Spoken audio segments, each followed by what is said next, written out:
اعوذ باللہ من الشیطان الرجیم بسم اللہ الرحمن الرحیم الحمد للہ رب العالمین والصلاة والسلام علی سیدنا و نبینا محمد و آلہ الطیبین الطاہرین۔ نسبت فلسفہ اور دین کے اندر ہم یہاں تک پہنچے تھے کہ سب سے پہلے ہم نے دیکھا کہ دین کی نگاہ میں علم فلسفہ کو کیا حیثیت حاصل ہے۔ آیا علم فلسفہ یا فلسفہ نامی علم کو شروع کرنے کی اجازت دین ہمیں دیتا ہے یا نہیں دیتا؟ اب ہم اس کے دوسرے حصے کے اندر داخل ہوئے ہیں اور اس میں ہم فلسفے کی نگاہ سے دین کو دیکھ رہے ہیں، یا فلسفے کے پوائنٹ آف ویو سے، فلسفے کے منظر سے دین اور فلسفے کے درمیان جو تعلق پایا جاتا ہے اس کے اوپر ہم غور و فکر کر رہے ہیں۔ یہاں پر بعض نکات آپ کی خدمت میں پیش کیے تھے۔ سب سے پہلے یہ کہ کوئی علم کب اسلامی ہوتا ہے، ایک علم کے اسلامی ہونے کا کیا معیار ہے، اور یہ بہت اہم مطلب تھا، یعنی کہ کسی بھی علم کے اسلامی ہونے کا کیا معیار ہے، یہ بہت اہم مطلب ہے کہ انشاءاللہ ہمیں بعد میں بھی اس سے سروکار رہے گا، اور پہلے کچھ حد تک بیان کیے، بعد میں تھوڑی مزید اس کی وضاحت اور تفصیلات آئیں گی۔ اس کے بعد ہم نے دیکھا کہ علم فلسفہ کس طرح سے دین کی خدمت کرتا ہے، کس طرح سے دین کی مدد کرتا ہے، اس کو مزید بہتر سمجھنے میں، شبہات کا جواب دینے میں دین کی خدمت کرتا ہے۔ یہاں پر ہم اب باقاعدہ وارد ہوتے ہیں کہ فلسفہ اسلامی کی ہویت کیا ہے، یا فلسفہ اسلامی کی ذات کیا ہے، فلسفہ اسلامی کسے کہتے ہیں۔ یہاں پر اسی موضوع کو تھوڑا سا اگر میں مزید وضاحت کروں تو ایک سوال سے شروع کرتے ہیں، اور وہ سوال وہی ہے کہ جو گزشتہ درس کے آخر میں آپ کی خدمت میں عرض کیا کہ کیا فلسفہ ذاتاً وہ عقلی طور پر اسلامی ہونے کے ساتھ مقید ہو سکتا ہے، اسلامی ہونے کی قید کو قبول کر سکتا ہے یا نہیں کر سکتا ہے؟ صحیح ہے۔ لہٰذا آیا فلسفہ ذاتی طور پر اپنی ذات کے لحاظ سے، اپنی ہویت جو اس کی آئیڈینٹی ہے، جو اس کی ڈیفینیشن ہے، اس لحاظ سے کیا وہ اسلامیت کی قید کو قبول کر سکتا ہے یا نہیں کر سکتا؟ اسی کے ذیل میں ایک اور چھوٹا سا آپ سوال لکھ لیں کہ بہت سارے لوگوں نے اشکال کیا ہے، شبہ پیدا کیا ہے کہ فلسفہ اسلامی در حقیقت وہی علم کلام ہے، وہی علم کلام بن جاتا ہے، وہی تھیولوجی بن جاتا ہے، اس کے علاوہ اس کی کوئی اور حیثیت نہیں ہے، فلسفہ نہیں رہتا، فلسفی نہیں ہے، بلکہ وہ وہی علم کلام بن جاتا ہے۔ یہاں پر ہم جس منظر کے ساتھ، ابھی اس سوال کو میں مزید کھولوں گا، مزید خود اس سوال کو سمجھنا ضروری ہے، کیونکہ سوال جب تک ہمارے لیے واضح نہیں ہوگا اس وقت تک ہم اس کے جواب میں صحیح طور پہ داخل نہیں ہو سکتے ہیں۔ یہاں پر ہم ابھی جو جس پوائنٹ آف ویو سے، جس زاویہ نگاہ سے ہم گفتگو کر رہے ہیں، وہ ہم یہ بحث نہیں کر رہے کہ آیا فلسفہ اسلامی وہ حکماء نے لکھا ہے، نہیں لکھا، خارج میں متحقق ہوا یا نہیں ہوا۔ ہم صرف عقلی لحاظ سے بھی گفتگو کر رہے ہیں کہ ہم دیکھتے ہیں ایک فلسفہ ہے، ایک اس کی ڈیفینیشن ہے، ایک اس کی ذات ہے، ایک اسلامی ہونا ہے، ایک اس کے اپنے معیارات ہیں۔ آیا عقلی طور پہ یہ دو چیزیں اکٹھی ہو سکتی ہیں، جم ہو سکتے ہیں یا نہیں ہو سکتے؟ جیسے مثال کے طور پہ آپ کو اگر کہا جائے کہ آگ ہو لیکن ٹھنڈی ہو، آپ کی عقل اس بات کو قبول نہیں کرتی، نہیں، آپ کی عقل چاہے کوئی بھی آگ نہ ہو، یعنی ابھی ہم یہ نہیں کہہ رہے یہ آگ نہیں، ہم ایک جو ہے جنرل بات کر رہے ہیں کہ آگ کی جو ڈیفینیشن ہے، آگ کی جب ذات کو ہم سٹڈی کرتے ہیں، اس کا مطالعہ کرتے ہیں، تو حتمی طور پہ دیکھتے ہیں کہ اس کو گرم ہونا چاہیے، اس کے اندر حرارت ہونی چاہیے، اس میں سے نور نکلتا ہے، لائٹ پروڈیوس ہوتی ہے، صحیح ہے نا؟ لہٰذا ایسا نہیں ہو سکتا کہ آگ ہو گرم نہ ہو، آگ ہو حرارت نہ ہو، یعنی یہ آگ کی ذات کے ساتھ منافی ہے، اس کی ذات کے ساتھ کانٹرڈکٹ کرتا ہے۔ اسی طرح ہمارا یہاں پر سوال کیا ہے کہ آیا علم فلسفہ، اس کی جو ذات ہے، اس کی جو ڈیفینیشن ہے، وہ اسلامی ہونے کے ساتھ جم ہو سکتا ہے، اس کے ساتھ مل سکتا ہے یا نہیں مل سکتا؟ اسی سوال کو اگر میں مزید وضاحت کے ساتھ بیان کروں تو اس طرح سے کہ دیکھیں، فلسفے کا ایک معیار کیا ہے، فلسفہ وہ علم ہے کہ جس کی روش عقلی ہے، عقلی روش سے کام کرتا ہے، ٹھیک ہے۔ عقل کسے کہتے ہیں؟ پہلے بھی روش عقلی کی آپ کے سامنے تعریف کی کہ روش عقلی میں کیا ہوتا ہے، آپ کے سامنے کچھ مقدمات ہوتے ہیں، کچھ چیزیں ہوتی ہیں جو معلوم ہیں ہمیں، ہم ان معلومات کو بنیاد بناتے ہیں، سیڑھی بناتے ہیں، اور اس کی اساس پر وہ چیزیں جو معلوم نہیں ہیں، جو ہمارے لیے مجہول ہیں، مجہول یعنی غیر معلوم ہیں، ان کو ہم ڈسکور کرتے ہیں، ان کو کشف کرتے ہیں، ان کو ہم آ کر ان کے بارے میں علم پیدا کرتے ہیں، ٹھیک ہے۔ اس کی مثالیں آپ کی خدمت میں پیش کی۔ یہاں پر علم فلسفہ روش عقلی کا تابع ہے، روش عقلی جہاں پہ بھی جائے، فار ایگزامپل عقل آ کر ایک چیز کو پروف کرتی ہے، یہ چیز جس کو عقل نے آ کے ثابت کیا ہے ممکن ہے وہ اسلام کے ساتھ ہم آہنگ ہو، ممکن ہے اسلام کے ساتھ ہم آہنگ نہ ہو۔ روش عقلی تو آزاد ہے، عقل تو ہر قید سے، ہر قسم کی جو ہے لمیٹیشن سے آزاد ہے، لہٰذا ممکن ہے وہ جو رزلٹ جس کو عقل آ کر پروف کرتی ہے، جس کو عقل آ کر ثابت کرتی ہے، وہ رزلٹ، وہ نتیجہ اسلام کے مطابق ہے، اسلام کے ساتھ ہم آہنگ ہے، یا اسلام کے منافی ہے، اسلام کے مطابق نہیں ہے۔ لیکن اگر آپ کہتے ہیں کہ فلسفہ اسلامی، اس کا مطلب ہے کہ آپ عقل کو اسلامیت کی قید کے ساتھ مقید کر رہے ہیں، یعنی یہاں پر عقل اب آزاد نہیں رہی، یہاں پر عقل کی آپ نے قید لگائی کہ کون سی عقل؟ وہ عقل کہ جو اسلامی تعلیمات کی قید کے دائرے میں، جو اسی لمیٹیشن کے اندر ہے، اس سے باہر والی عقل کو ہم قبول نہیں کر رہے، یعنی فلسفہ اسلامی یہی ہو جائے گا نا۔ بس انہوں نے آ کر یہ سوال کیا یا یہ اشکال کیا کہ در حقیقت فلسفہ اور اس کا اسلامی قید کے ساتھ مقید ہونا یہ کانٹرڈکشن ہے۔ کیوں کانٹرڈکشن ہے؟ فلسفے کی روش عقلی ہے، روش عقلی وہ ہے کہ جو کسی قید کو قبول نہیں کرتی۔ دوسری طرف سے آپ کہہ رہے ہیں فلسفہ اسلامی، یعنی وہ فلسفہ جو اسلام کی قید کے ساتھ مقید ہو گیا، اسلام کے ساتھ مشروط ہے، یعنی آزاد نہیں ہے، اور یہ دو چیزیں آپس میں قابل جمع نہیں ہیں، ان میں کانٹرڈکشن ہے، ان میں تناقض پیدا ہوتا ہے، ٹھیک ہے۔ بس ہم نے یہاں پر سوال کی، خود جو سوال ہے اس کی وضاحت کی۔ اب یہاں پر ہم اس سوال کا جواب دینے کے لیے ہم اسی سوال کو، یعنی خود اس سوال کو تھوڑا سا اور کھولتے ہیں، یعنی یہاں پر سے پہلے کہ جواب میں جائیں، خود اس سوال کو تھوڑا سا پختہ کرنا، صحیح طور پہ فہم کرنا ہمارے لیے ضروری ہے۔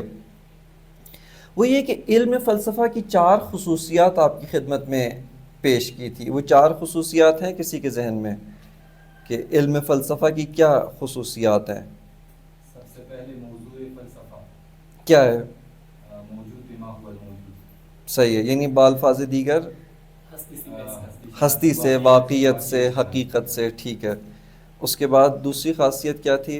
دوسری خاصیت اس علم کے مسائل، صحیح ہے، پھر اس کی روش میتھڈولوجی، مسائل کیا تھے اس کے؟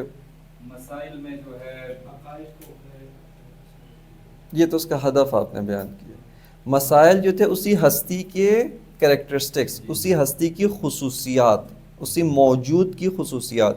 تیسری کیا تھی اس کی؟ روش، روش کیا ہے؟ عقلی ہے۔ چوتھا اس کے اہداف، مقاصد، ہدف، ہدف کیا ہے فلسفے کا؟ واقعیت اور غیر واقعیت میں فرق کرنا، صحیح ہے۔ یہاں پہ ہم نے کہا کہ دیکھیں فلسفے کا ہدف، یہ 4 فلسفے کی خصوصیات، علم فلسفہ نامی علم، اس کی یہ 4 خواص ہیں یا خصوصیات ہیں یا کریکٹرسٹکس ہیں، یہ 4 معیارات ہیں، اس کی بنیاد پہ آپ فیصلہ کر سکتے ہیں کہ ایک چیز علم فلسفہ ہے یا نہیں ہے، فلسفے سے داخل ہے یا فلسفے کے قید سے باہر ہے۔ یہاں پر آپ نے جو دوسرا یا تیسرا بلکہ جو خصوصیت تھی وہ روش عقلی تھی، ٹھیک ہے۔ روش عقلی آزاد ہوتی ہے، عقل جو ہے، جیسے آپ کی خدمت میں پہلے بھی عرض کیا کہ عقل جو ہے وہ ایک مثال کے طور پہ جس سے اگر کہا جائے، یعنی ایک عامیانہ تعبیر استعمال کی جائے، ایک چموش گھوڑے کی طرح ہے۔ چموش یعنی وحشی گھوڑا جو کسی چیز کی لگام کو قبول نہیں کرتا. ٹھیک ہے نا. تو یہاں پہ آپ کہتے ہیں کہ نہیں, حتماً اس عقل کو اسلامی ہونا چاہیے, حتماً یہ فلسفہ اسلامی ہو, جبکہ عقل کہتی ہے کہ نہیں, اگر جو مقدمات بنیں گے, جو عقلی قواعد ہیں, جس طرف یہ عقلی قواعد لے کر جائیں گے میں ادھر جاؤں گی, چاہے نتیجے میں اسلامی جو احکام ہیں, اسلامی نظریات ہیں وہ ثابت ہو, یا اس کی برعکس یا اس کی اپوزٹ یا کانٹرڈکٹری جو اس کے نظریات ہیں وہ ثابت ہو جائیں. لہٰذا عقل جو ہے وہ اپنی ذات میں آزاد ہے. لہٰذا یہ کس طرح سے ہو سکتا ہے کہ ایک فلسفہ رہتے ہوئے اسلامی ہو جائے. اس وجہ سے یہاں پہ ہم نے یہ سوال اٹھایا کہ فلسفہ اسلامی کی ہویت, فلسفہ اسلامی کی آئیڈینٹی, آیا فلسفہ اسلامی کی ذات, اس کی ڈیفینیشن کیا ہے, آیا واقعاً کوئی فلسفہ اسلامی ہو سکتا ہے یا نہیں ہو سکتا. خب ابھی تک جو آپ لوگ کی معلومات, یہ آپ سے سوال ہے, جتنا کچھ ابھی تک پڑھ چکے ہیں آپ, جو معلومات کا ذخیرہ ہے, اس کی اساس پہ اس کا جواب کس طرح سے دیا جا سکتا ہے؟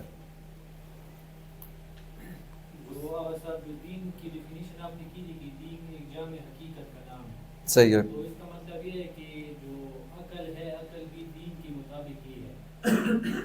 تو اس وجہ سے ہم لوگ کہہ سکتے ہیں کہ جو فلسفہ ہے, جو اس کی روش جو ہے وہ عقلی ہے, وہ بھی ہم لوگ جو ہے وہ جو چیزیں ہمیں دین بتاتی ہے وہ ہم لوگ عقل کے ذریعے پروف کر سکتے ہیں. وہ قرآن کی مثال آپ نے دی تھی کہ وہ افلا یتدبرون افلا یتفکرون, یہ جو فکر ہے, یہ جو تدبر ہے, یہ بھی عقل ہے نا, یہ بھی فلسفہ ہے.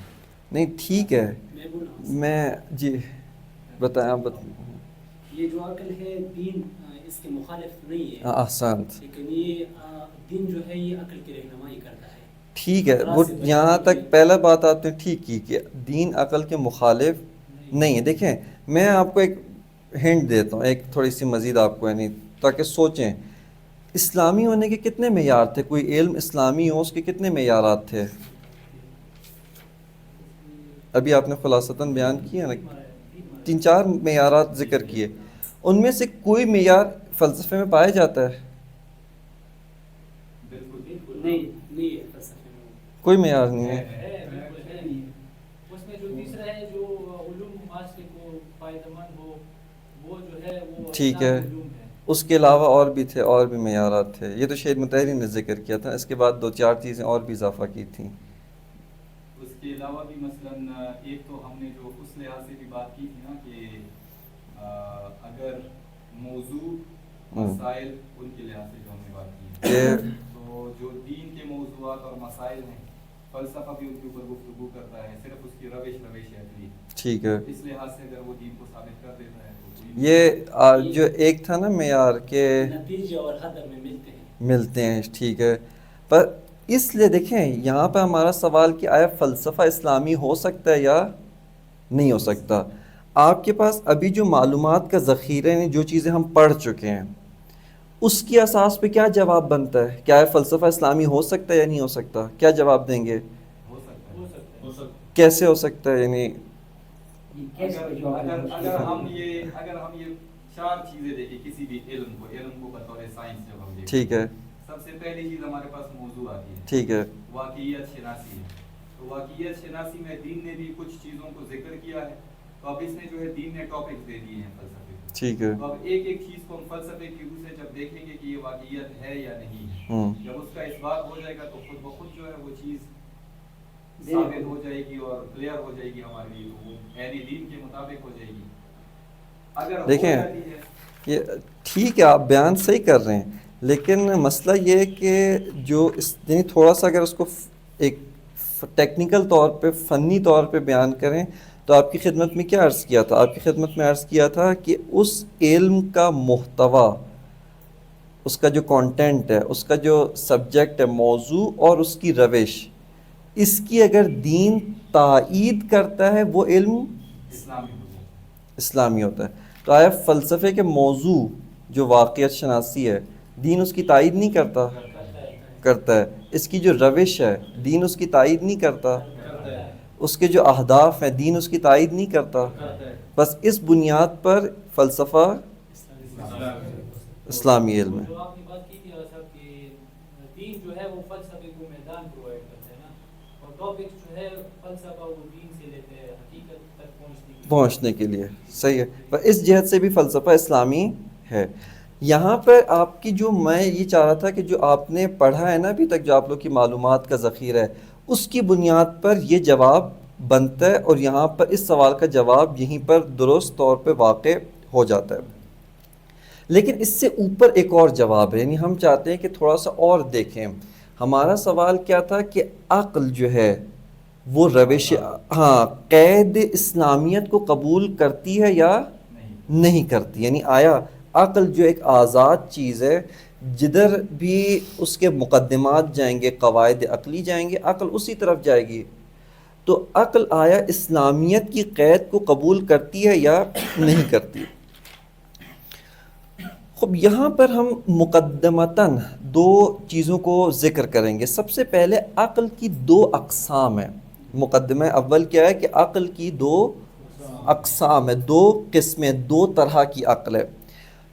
پہلی عقل ہے عقل خام, امیچور عقل, خام عقل ہے, ناپختہ عقل ہے, ابتدائی عقل ہے. دوسری عقل کی کیا قسم ہے, عقل ارتقا یافتہ, پختہ ہوگی, میچور ہوگی عقل, ٹھیک ہے, یا جس کو کہتے ہیں عقل منور, منور یعنی نورانی سے, کہ عقل نورانی ہو گئی ہے. اس سے کیا مطلب ہے, دیکھیں میں آپ کی خدمت میں عرض کرتا ہوں.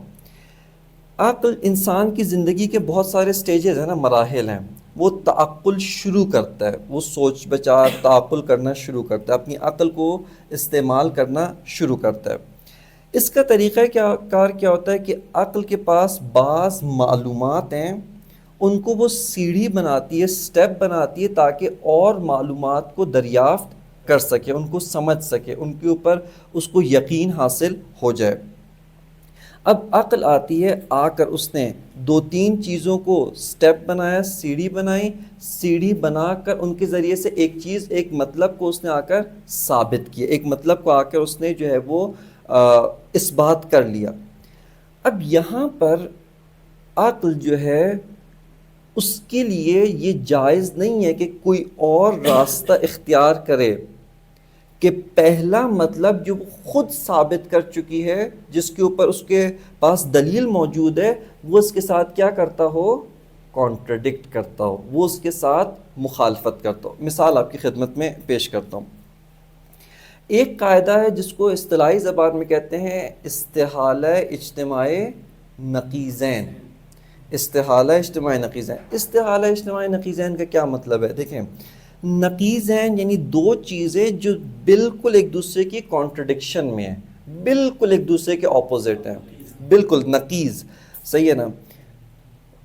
ہم عمومی طور پہ اصطلاحات میں ضدین, ضد یا تضاد اور نقیضین میں فرق ہے, لیکن ابھی ہم چونکہ اتنا گہرے اس میں نہیں جا رہے, ہم فرض کرتے ہیں دو چیزیں جو ایک دوسرے کے بالکل ضد ہیں, متضاد ہیں, بالکل اپوزٹ ہیں, بالکل ایک دوسرے کے ساتھ تناقض رکھتے ہیں, بالکل ایک دوسرے کو نفی کرتے ہیں. ایک بندہ کہتا ہے دن موجود ہے, دوسرا کہتا ہے کہ ابھی دن موجود نہیں ہے, ٹھیک ہے, یعنی رات ہے, ٹھیک ہے نا. یعنی نقیضین کا قاعدہ یہ کہ جو پہلا جملہ ہے بالکل اس کی اپوزٹ بنائے, یعنی ابھی دن موجود ہے, اس کی بالکل اپوزٹ کیا ہے کہ ابھی دن موجود نہیں ہے, ٹھیک ہے نا, نہیں ہے. یعنی ایک جملہ بطور پازیٹیو ہے, ایجابی ہے کہ ابھی دن موجود ہے, ایک اسی کی سلبی حالت ہے کہ ابھی دن موجود نہیں ہے, ٹھیک ہے. آپ مثال کے طور پہ کوئی کہتا ہے کہ میں نے ابھی کھانا کھا لیا, اس کی بالکل اپوزٹ کیا ہے کہ میں نے ابھی کھانا نہیں کھایا. ہماری عقل جو ہے وہ اس قاعدے کو بطور بدیہی, یعنی اس قاعدے کے اوپر کوئی دلیل نہیں ہو سکتی. کیوں؟ چونکہ جو بھی دلیل ہوگی اس دلیل کے پیچھے خود یہ قاعدہ موجود ہے. میں مثال آپ کی خدمت میں پیش کرتا ہوں. یعنی بعض اوقات ہوتا ہے نا, آپ ثابت کرتے ہیں پانی گیلا ہے, کیوں؟ ذاتاً, ٹھیک ہے نا, ذاتاً, یعنی خود پانی کا ہونا اس کے گیلے ہونے پر دلیل ہے.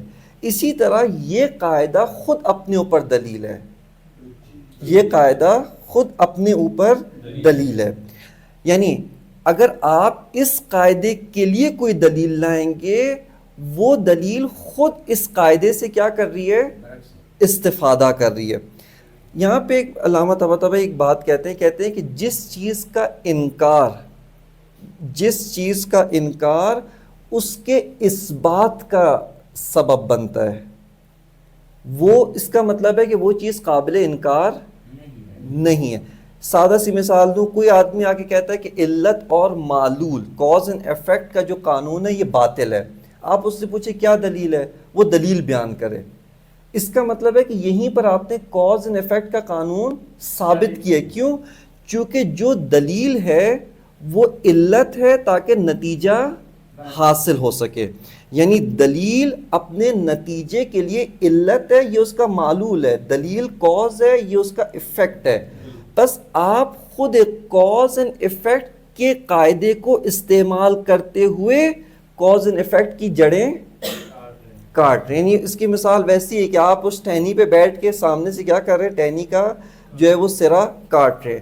یعنی جیسے ہی آپ سے کوئی کہے کہ بھئی کوئی دلیل نہیں، یعنی کوئی کاز اینڈ ایفیکٹ، علت اور معلول کا قاعدہ اس جہان میں ہے نہیں، آپ اس سے جیسے ہی پوچھیں کیا دلیل ہے، وہ جیسے ہی دلیل بیان کرنا شروع کرے گا خود پھنس جائے گا. کیوں؟ وہ خود اس بات کو قبول کر رہا ہے کہ یہ جو دلیل ہے اس نتیجے کے لیے علت ہے، اس دلیل سے یہ نتیجہ حاصل ہوتا ہے. ٹھیک ہے نا؟ بس اس قاعدے کو پریکٹیکلی طور پہ استعمال کرتے ہوئے اس قاعدے کو رد کرنا چاہتا ہے. اس کا کیا مطلب ہے کہ قاعدہ علت اور معلول اس کا انکار امپاسبل ہے، ناممکن ہے. اسی طرح استحالہ اجتماع نقیضین ہے. کوئی آدمی کہے کہ نہیں دو چیزیں ہیں بالکل کانٹرڈکٹری، نقیضین، دونوں صحیح ہیں، دونوں صحیح ہیں. اس کا کیا مطلب ہے؟ یعنی میں آپ کے سامنے ایک جملہ بتاتا ہوں، اجتماع نقیضین بھی صحیح ہے، اجتماع نقیضین کا امپاسبل ہونا بھی صحیح ہے. سمجھ رہے ہیں؟ یعنی اجتماع نقیضین بھی صحیح ہے، اجتماع نقیضین کا غلط ہونا بھی، یعنی خود اس نے جیسی اجتماع نقیضین کی مخالفت کرے گا وہ اجتماع نقیضین کو ثابت کر رہا ہے. نہیں سمجھ آ رہی بات؟ آ رہی ہے، سمجھ آ رہی ہے نا یہ بات؟ یعنی وہ کہہ رہے ہیں کہ بھئی اجتماع نقیضین یعنی دو چیزیں بالکل کانٹرڈکٹری، دونوں صحیح ہیں. ان میں سے ایسا نہیں کہ ایک باطل ہو ایک صحیح ہو، نہیں، وہ کہہ رہے دونوں صحیح ہیں. ہم اس سے کہتے ہیں چلیں ہم آپ کی بات مانتے ہیں. آپ کی بات ماننے کا نتیجہ کیا ہے کہ اجتماع نقیضین کا محال ہونا بھی صحیح ہے، اس کا محال نہ ہونا بھی صحیح ہے. بس جیسے ہی آپ کہتے ہیں کہ اجتماع نقیضین غلط ہے، اس سے خود اجتماع نقیضین کیا ہوتا ہے، اس کا محال ہونا، اس کا امپاسبل ہونا ثابت ہو جاتا ہے. بس یہ وہ قاعدہ ہے، عقلی قاعدہ ہے جس کا انکار امپاسبل ہے. جیسے ہی آپ اس کا انکار کریں گے وہ خود پروو ہو جاتا ہے. جیسے آپ اس کے انکار کے اوپر کوئی دلیل پیش کریں گے وہ خود بخود ثابت ہو جاتا ہے. لہٰذا اس قاعدے کو ہماری عقل جو ہے وہ بطور خودکار آپ کہیں یعنی آٹومیٹکلی قبول کرتی ہے. آٹومیٹکلی قبول کرنے کا کیا مطلب ہے؟ یعنی بغیر کسی دلیل کے، اس کو دلیل نہیں چاہیے، بلکہ وہ جیسی دیکھتی ہے نا کہ یہ اجتماع نقیضین، وہ کہتی ہے فوراً محال ہے، امپاسبل. یعنی دو کانٹرڈکٹری باتیں ہوں، دو بالکل نقیض چیزیں ہوں اور دونوں کی دونوں بالکل صحیح ہوں، یہ امپاسبل ہے. ان میں سے حتماً ایک صحیح ہے، دوسرا غلط ہے. ٹھیک ہے، اس قاعدے کو ابھی جو میں نے آپ کے سامنے تھیوریٹیکلی طور پہ ایکسپلین کیا ہے، ہم اپنی عملی زندگی میں، حتیٰ ہم تو دور کی بات ہے، ایک چھوٹا بچہ وہ اپنی عملی زندگی میں اس کے اوپر مکمل طور پہ عمل کر رہا ہوتا ہے. مثال کے طور پہ آپ لاکھ اس کو سمجھائیں کہ بھئی مثال اس کے پیچھے کسی نے مارا ہے، ٹھیک ہے، تو وہ فوراً ڈھونڈتا ہے کہ کس نے مجھے مارا ہے، اس کا کاز کیا ہے. آپ اس کو لاکھ سمجھائیں، ممکن ہے کسی نے آپ کو مارا بھی ہو، ممکن ہے کسی نے آپ کو نہ بھی مارا ہو. وہ یعنی اس کو وہ بیان نہیں کر سکتا. یہ جو ایکسپلینیشن ہم نے پیش کی ہے تو اس کی وضاحت جو کی وہ اس وضاحت کو نہیں بیان کرے گا، لیکن وہ یہ کہے گا کہ یہ نہیں ہو سکتا کہ ایک ہی وقت میں، ایک ہی لمحے میں ایک چیز درست ہو اور اس کی بالکل کانٹرڈکٹ، اس کی متضاد، اس کی نقیض بات بھی درست ہو. لہٰذا یہ وہ قاعدہ ہے جس کو ہر باشعور انسان قبول کرتا ہے، ہر باشعور انسان اس قاعدے کو قبول کرتا ہے. یہ ایک قاعدہ ہے. دوسرا قاعدہ کیا ہے؟ قاعدہ علیت. ہر ممکن الوجود کی کوئی نہ کوئی علت ہے، اس کا کوئی نہ کوئی کاز ہے. اس قاعدے کی تفصیل کے ساتھ وضاحت ہم نے جہاں پر توحید از نظر دین و توحید از نظر علم فلسفہ کو دیکھا تھا، اس کی وضاحت کی تھی، وہاں پر اس قاعدے کی وضاحت ہم نے پیش کی تھی. اب یہاں پہ آتے ہیں، یہ ایک مقدمہ آپ کی خدمت میں ہم نے بیان کیا، ٹھیک ہے. اب دیکھیے، توجہ کریں یہاں پر. عقل جس کو ہم نے کہا کہ شروع میں جب خام ہے، امیچور ہے، بالکل آزاد ہے، ہر قید سے آزاد ہے، یہ عقل آتی ہے آ کر کشف واقعیت کو دریافت کرنا شروع کرتی ہے، واقعیت کو آ کر ڈسکور کرتی جاتی ہے. اچھا یہ واقعیت ہے، یہ واقعیت ہے، یہ واقعیت ہے، اور چیزوں کو ڈسکور کرتی جا رہی ہے. یہیں پر ساتھ عقل خود اپنے آپ کو لمٹ کر رہی ہے. کیا مطلب؟ عقل کہتی ہے کہ اگر یہ الف واقعیت ہے، اس کی جو کانٹرڈکٹری بات ہے وہ غیر واقعیت ہے. ایسے ہی ہے نا، اس کی جو نقیض ہے وہ باطل ہے. چونکہ یہ ایک چیز کیا ہے؟ درست ہے. یہ کمرہ اگر سفید ہے، اس کی دیواریں سفید ہیں، تو اس کمرے کی دیواروں کا سفید نہ ہونا یہ غلط ہے. ٹھیک ہے.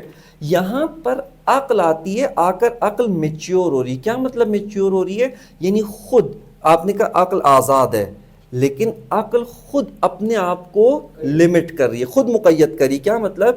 کہ میں نے جو چیز پہلے ثابت کی ہے، پہلے پروف کر چکا ہوں، میں خود عقل میں نے پروف کیا ہے، اب میں کوئی اور چیز جو بالکل اس کے کانٹرڈکشن میں ہو اس کو پروف نہیں کر سکتا. یعنی میں اس کی طرف، ایسا نہیں کہ میں آزاد ہوں، میں ادھر بھی جاؤں ادھر بھی جاؤں، نہیں. خود عقل آتی ہے، جیسے جیسے عقل میچور ہو رہی ہے، عقل ارتقاء یافتہ ہو رہی ہے، وہ خود اپنے آپ کو لمٹ کر رہی ہے. کس چیز کے ساتھ لمٹ کر رہی ہے؟ واقعیت کے ساتھ.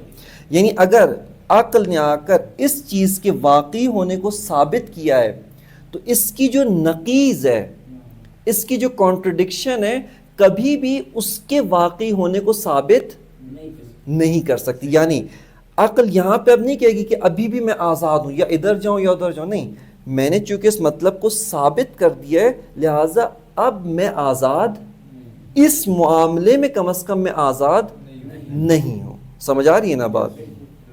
یہاں پر عقل کیا ہو رہی ہے؟ آہستہ آہستہ عقل میچورٹی کی طرف، یعنی اپنی جو اس کی ابتدائی حالت تھی، اس کی جو خامی، یعنی امیچور ہونا، ناپختہ ہونا، اس سے نکل کر آہستہ آہستہ میچور ہو رہی ہے. خود عقل میچور ہو رہی ہے، کوئی قید کے بغیر، یعنی کوئی بھی خارجی چیز، کوئی بھی تھرڈ پرسن کی قید کے بغیر خود عقل اپنی روش عقلانی کے تحت جو قواعد عقلی ہیں انہی کو استعمال کرتے ہوئے عقل جو ہے وہ آگے بڑھ رہی ہے، عقل جو ہے وہ میچور ہو رہی ہے.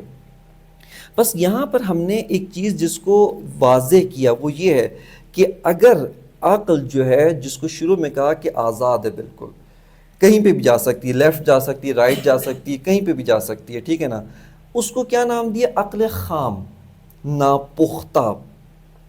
لیکن جیسے ہی عقل تعقل و تفکر کا عمل شروع کرتی ہے، یعنی جو اس کے پاس معلومات، نالج کا ذخیرہ ہے، اس کو بیسس بناتی ہے، بنیاد بنا کر تھرڈ چیز جو پہلے معلوم نہیں تھی اس کو پروف کیا، دریافت کیا. ٹھیک ہے. اب عقل خود اپنے آپ کو مقید کر رہی ہے کہ وہ چیزیں جن کو میں خود پروف کر چکی ہوں، جن کی حقانیت کو پہلے خود ثابت کر دی ہے، اب میں آخر تک اس کی پابند ہوں، اب میں اس کے خلاف نہیں جا سکتی. ٹھیک ہے. جیسے آپ کے سامنے ایک پہلے مثال پیش کی تاکہ مطلب واضح ہو، اس کے بعد انشاءاللہ آگے چلتے ہیں. کہ جیسے مثال کے طور پہ آپ کسی آدمی کو بتاتے ہیں کہ ایک کمرہ ہے جس کی دیواریں سفید ہے، اس کے بیچ میں ہم نے ایک آگ جلائی ہے، لکڑیاں جمع کی اور آگ جلا دی. آپ نے فقط اس کو یہی بتایا ہے.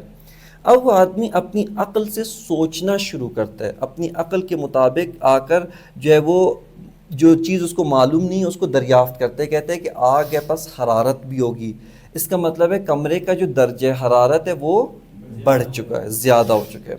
آگ ہے تو دھواں بھی ہوگا، اس کی سفید دیواروں پہ کالے کالے دھوئیں کے نشانات بھی ہوں گے. یہاں پر اب دیکھیں یہ چیزیں عقل ثابت کر چکی ہے کہ کمرہ گرم ہے، کمرے کی دیواریں کالی ہو چکی ہیں، کمرے کے اندر یہ چیز آگ کے نتیجے میں پیدا ہو چکی ہے. آگ ہے، اس کے ساتھ لائٹ بھی ہوتی ہے ایک حد تک، جس حد تک روشنی ہوتی ہے، ٹھیک ہے، لہٰذا کمرہ روشن ہے.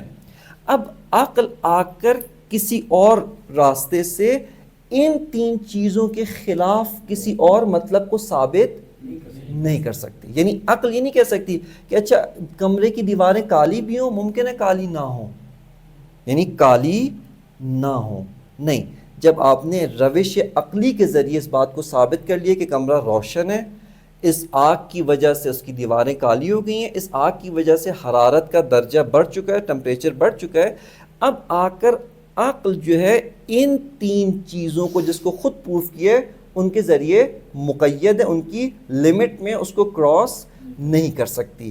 کیوں کراس نہیں کر سکتی؟ وہ پہلا قاعدہ ذہن میں رکھیں، استحالہ اجتماع نقیضین، کہ دو کانٹرڈکٹری چیزیں دونوں بیک وقت صحیح نہیں ہو سکتی.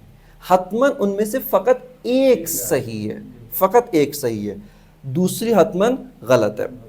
یہ بات یہاں تک واضح ہو گئی. اب یہاں پر ہم آتے ہیں، آ کر سوال اپنا ذہن میں رکھیں ہمارا، اور وہ سوال کیا تھا؟ کیا اسلامیت کی قید فلسفہ ہونے کے ساتھ سازگار ہے یا نہیں ہے؟ روش عقلی جو آزاد ہے، آیا وہ اس اسلامیت دین کی قید کو قبول کرتا ہے یا نہیں کرتا؟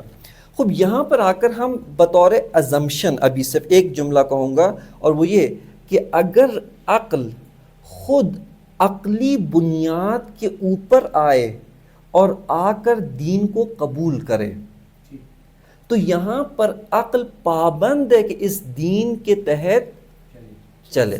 دیکھیں یہاں پہ دین نے اپنے آپ کو عقل پہ نہیں ٹھونسا، بلکہ عقل آتی ہے سٹیپ بائی سٹیپ، مرحلہ بہ مرحلہ، اپنی عقلانی روش کے تھرو، اپنی جو عقلانی میتھڈولوجی ہے اسی کے ذریعے آتی ہے، آ کر دین کو پروف کر دیتی ہے، دین کی حقانیت کو ثابت کر دیتی ہے. لہٰذا اب یہاں پر عقل خود اپنے آپ کو پابند کر رہی ہے. کیوں؟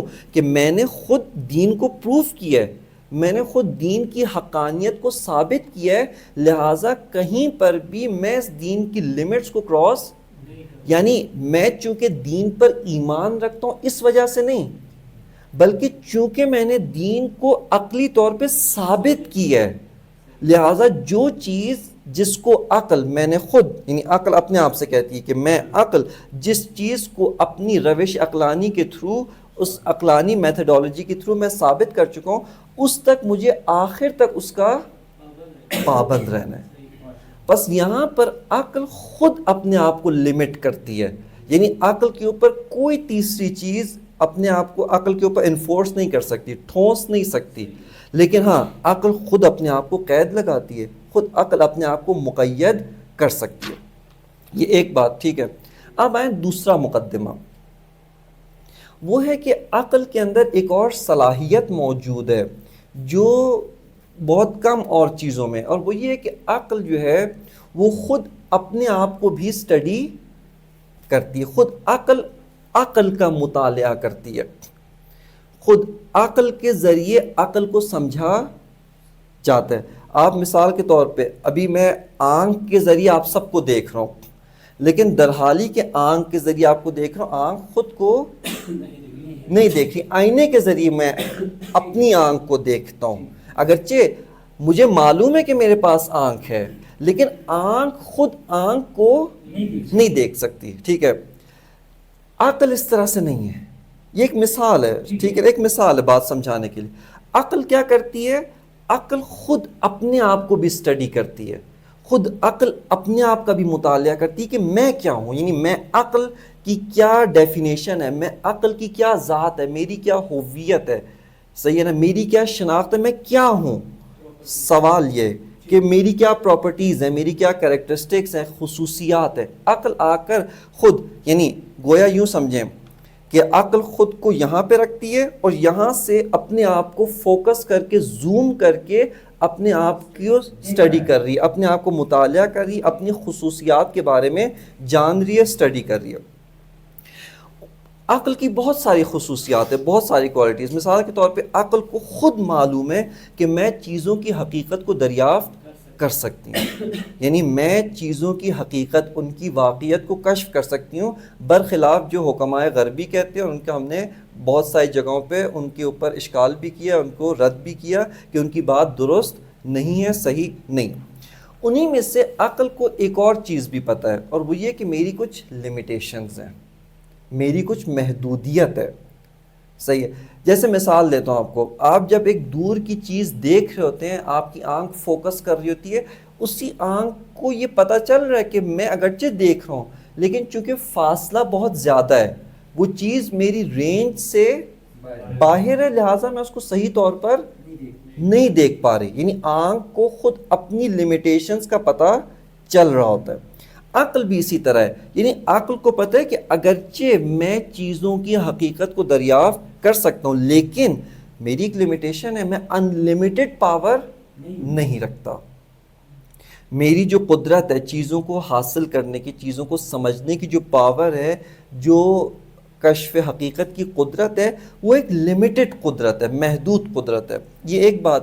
دوسرا، عقل کو پتہ ہے کہ میرے اندر غلطی بھی ہوتی ہے، خطا بھی رونما ہو سکتی ہے، یعنی حقیقت کچھ اور ہو لیکن مجھے کسی اور طرح سے نظر آ جائے، یہ بھی پاسبلٹی ہے، یہ بھی ہو سکتا ہے۔ لہٰذا عقل کو اپنی ان دو چیزوں کے بارے میں علم ہے، خود عقل کو معلوم ہے کہ یہ جو ہے وہ دو خاصیت، یہ دو لمیٹیشنز مجھ میں۔ ہاں البتہ دیکھیں، چونکہ انسان ایک کمپلیکس موجود ہے، بہت ساری چیزیں، عقل بھی ہے، وہم بھی ہے، بہت ساری اور چیزیں، یہاں پہ بعض اوقات انانیت آ جاتی ہے کہ نہیں جو میں سمجھاؤں وہی صحیح ہے۔ یہ عقل کی آواز نہیں ہے، یہ انانیت کی آواز ہے کہ میرے اندر کوئی غلطی نہیں ہو سکتی، میرے اندر کوئی خطا نہیں ہو سکتی، میرے اندر کسی قسم کا جو ہے وہ خلاف واقعیت یہ نہیں ہو سکتا۔ یہ عقل کی آواز نہیں ہے، یہ انانیت کی آواز ہے، ٹھیک ہے نا؟ یہ کوئی مثال ہے اس کی کہ عقل خود یہ سمجھ رہی ہے کہ مجھ سے غلطی کا امکان ہو سکتا ہے؟ بہت ساری مثالیں، یعنی عقل آتی آ کر بہت ساری چیزوں میں نظر ثانی کرتی ہے۔ کیوں نظر ثانی کرتی ہے؟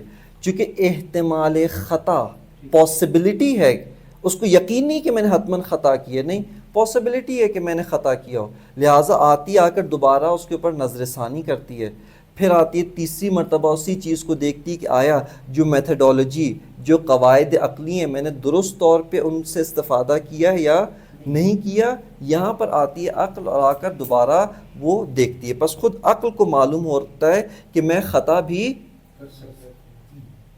خوب۔ یہ جو خصوصیات جب ہم نے عقل کی بیان کی دو مقدمے کے طور پہ، اب یہاں پر ایک سوال پیش کروں کہ اگر اسی عقل سے کہے کہ دیکھو جب تم نے اپنے آپ کو دیکھا ہے، اپنے آپ کو مطالعہ کیا، تمہیں پتہ چل رہا تھا کہ میرے اندر کچھ محدودیت ہے، لمیٹیشنز ہیں، میں اس رینج کے اندر تک چیزوں کو جان سکتا ہوں، پہچان سکتا ہوں، اس سے باہر میری رینج نہیں ہے۔ جیسے آنکھ کو پتہ ہے نا، فار ایگزامپل بہت ساری چیزیں ہیں کہ جو آپ اپنی صرف آنکھ کے ذریعے بغیر انسٹرومنٹس کے نہیں دیکھ سکتے۔ ایکس ریز ہیں لیکن آپ کی آنکھ نہیں دیکھ سکتی، ایک خاص فریکوینسی کی ریز یا ویوز ہماری آنکھ اس کو ڈیٹیکٹ کر سکتی ہے، اس کے ابو اینڈ اس کے بلو جو رینج ہے ہماری آنکھ اس کو نہیں دیکھ سکتی، صلاحیت نہیں رکھتی۔ بہت تیز نور ہو اس کو بھی ہم نہیں دیکھ سکتے، بہت کم ہو اس کو بھی نہیں دیکھ سکتے۔ اسی طرح عقل کو بھی پتہ ہے کہ میری جو حقیقت ہے وہ ایک لمیٹیشن، ایک فریم ورک کے اندر کام کرتی ہے، صحیح ہے۔ یہاں پر وہ والی بات نہیں کہ حتیٰ بعض نے کہا کہ اس کے اندر بھی کام نہیں کرتی، مطلقاً انکار کیا، جس سے کہا کہ حکمائے غربی ان کو یہی ہوا کہ خطا ہے، بس کلی طور پہ ہم کچھ بھی دریافت نہیں کر سکتے، لہٰذا عرض کیا کہ وہ چیز باطل ہے۔ اب یہاں پر اسی عقل کو کہیں کہ اے عقل، یعنی یہاں پہ آپ سمجھے عقل اپنے آپ کے ساتھ ڈائلاگ کر رہی ہے، ایک گفتگو کر رہی ہے کہ اے عقل، جب تمہیں پتہ ہے کہ تمہاری لمیٹیشنز ہیں، محدودیت ہے، تمہارے اندر خطا بھی ہو سکتی ہے، دو تمہارے اندر کوالٹیز ہیں کہ امکان خطا موجود ہے، پاسبلٹی ہے کہ آپ صحیح راستہ بھی اختیار کرو، پاسبلٹی کہ آپ غلط راستہ بھی اختیار کرو، دوسرے ہے کہ بہت ساری چیزیں آپ کی رینج سے اب اگر آپ کو میں ایک اور چیز دکھاؤں، ایک اور ایسا سورس بتاؤں، خود عقل کہہ رہی ہے اپنے آپ کو کہ عقل جب تمہارے اندر یہ دو لمیٹیشنز، ایک اور سورس ہے جس کے اندر یہ دونوں لمیٹیشنز نہیں ہیں، ایک ہے کہ وہ ان لمیٹڈ ہے، دوسرا اس کے اندر پاسبلٹی آف خطا بھی موجود، امکان خطا بھی نہیں، یہ پاسبلٹی بھی نہیں ہے، 100% کریکٹ ہے، 100% شیورٹی ہے کہ یہ صحیح ہے، بالکل صحیح ہے، تو یہاں پر عقل خود اس کے سامنے سر تسلیم خم کرتی، نہ یہ اپنی وجہ سے، خود دلیل عقلی کی وجہ سے عقل اس کے سامنے جھکتی ہے، تسلیم ہوتی ہے۔ بس یہاں پر عقل، یعنی ابھی ہم نے پاسبلٹی کے طور پہ، ایک فرضیے کے طور پہ ہم نے کہا کہ اے عقل اگر کوئی ایسی چیز ہو تو آیا آپ کا اس کے کیا ریئیکشن ہے؟ آپ اس کی بات مانیں گی؟ عقل کہے گی ہاں حتماً میں اس کی بات مانوں گی، کیوں؟ چونکہ اس کے اندر محدودیت بھی نہیں ہے، اس کے اندر خطا بھی نہیں۔ بس یہاں پر خود عقل آتی ہے اپنی عقلانیت کی بنیاد پر ایک ایسے سورس کو، ایک ایسے منبع کو کہ جو لیول میں اس سے بالاتر ہو، جس کے اندر لمیٹیشنز نہ ہو، جس کے اندر خطا نہ ہو، 100% کریکٹ آ کر اس کو قبول کرتی ہے۔ یہ جو دو مقدمات آپ کی خدمت میں عرض کیا، اس کی اساس پر ہم آتے ہیں، آ کر اب دیکھتے ہیں دلیل عقلی کے طور پر دین کو ثابت کرنا۔ چونکہ ابھی تک جو پہلا بھی ہم نے مقدمہ باندھا تھا، پہلے مقدمے میں آپ کی خدمت میں عرض کیا تھا پہلا مقدمہ؟ کہ عقل آتی ہے ایک ناپختہ عقل، خام عقل، جو مقدمات وہ خود طے کرے ان مقدمات کی پابند ہے۔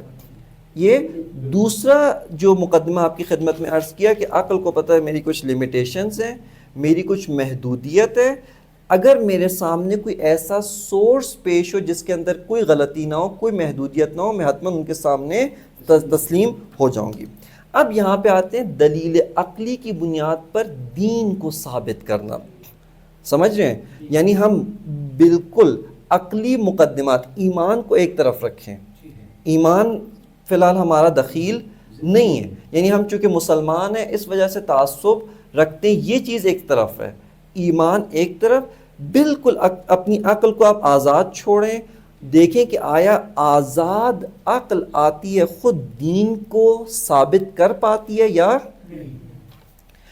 یہاں پر ہم بہت، چونکہ شاید بعض دوستان نہ ہوں، وہ جو آپ کی خدمت میں عرض کیا تھا توحید از نظر دین و توحید از نظر علم فلسفہ، اس کو حتماً ایک دفعہ دوبارہ اگر کیا نام ہے جنہوں نے نہیں سنا حتماً سنیں، چونکہ کافی اہم مطالب ہیں، یہاں پر بہت زیادہ ہمیں اس سے سروکار ہے، لیکن ایک اختصار کے ساتھ میں ان سٹیپس کو دوبارہ ریپیٹ کرتا ہوں، ان کو دوبارہ تکرار کرتا ہوں جو ہمارے موضوع کے ساتھ جو ہے وہ مربوط ہیں۔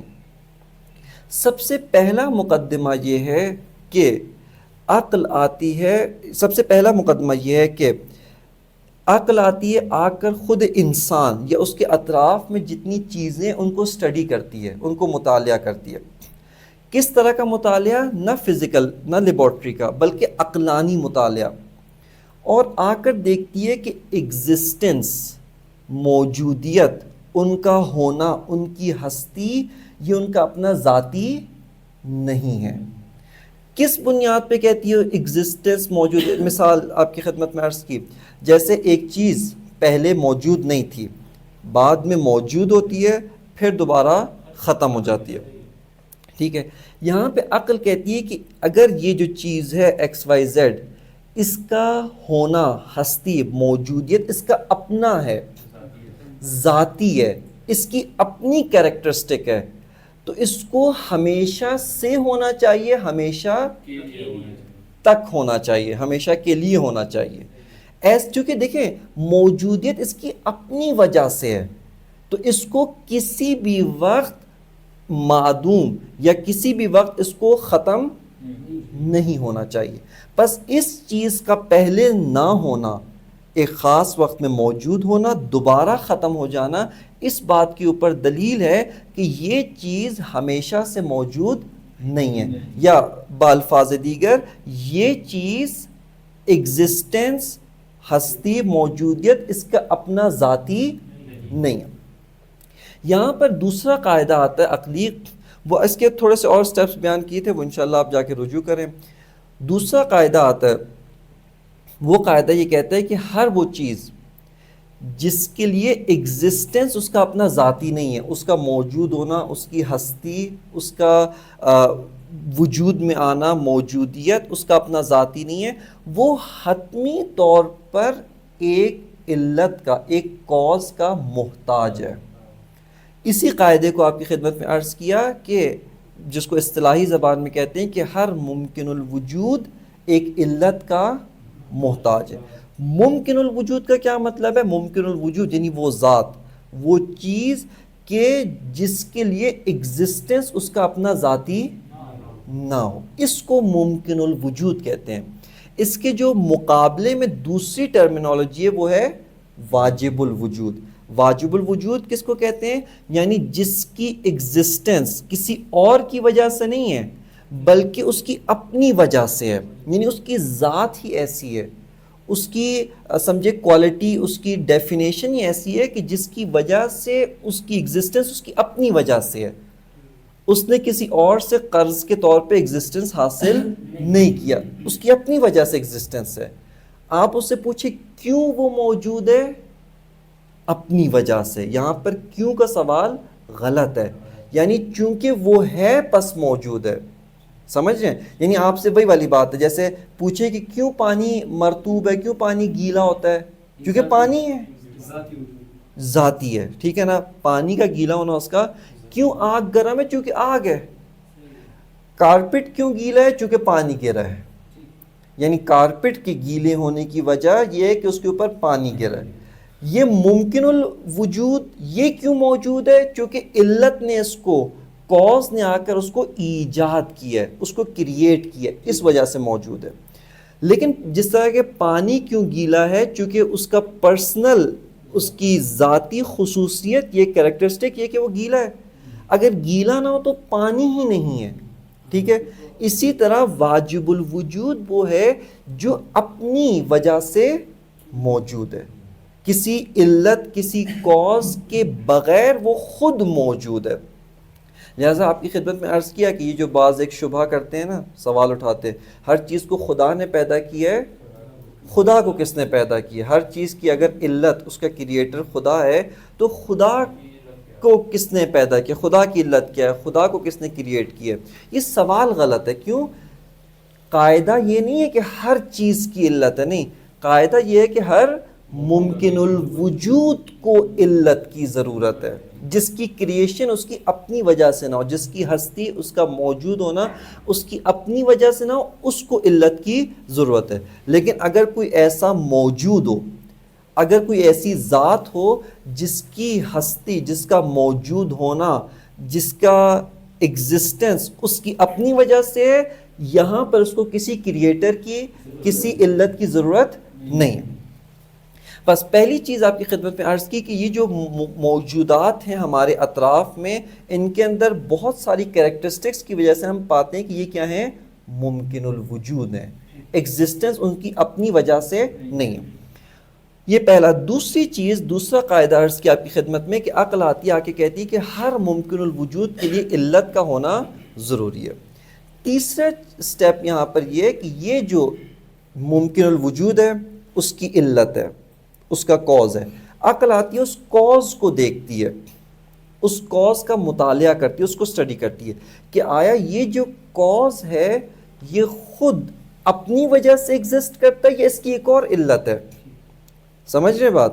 یعنی یہ جو کاز ہے، پہلے تو ہم نے دیکھا کہ مثلا آپ کہیں کہ ایک چیز ہے نمبر 1، پہلے ہم نے دیکھا یہ کیا ہے؟ ممکن الوجود ہے.